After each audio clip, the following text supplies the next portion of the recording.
video starts by kind of going through the bones melting away, and then kind of taking you around the chest on the outside.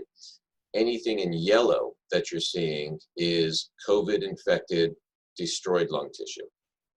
What struck me, almost right away, and, for somebody, especially for someone who's been in practice for almost 20 years, is just kind of the extent of the lung damage. So, in the past, this has been compared to, your garden variety pneumonia. It's been compared to the seasonal flu.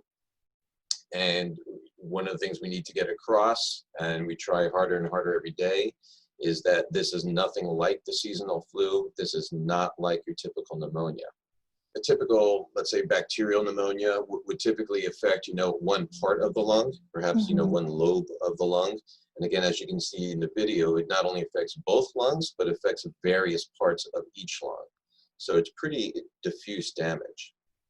And the other thing, the caveat in all of this too, is that the images that you were looking at, the video that you're looking at, is based on the CAT scan that was performed before he got so sick that he had to be intubated and placed on the ventilator.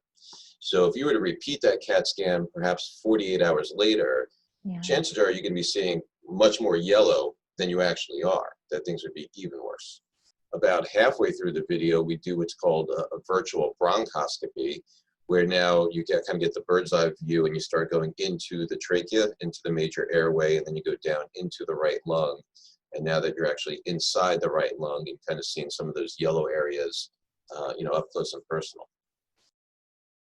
This was a 59-year-old gentleman who did not have, you hear a lot about, this only affects elderly patients, or somebody who's got lots of other medical problems, or is immunosuppressed.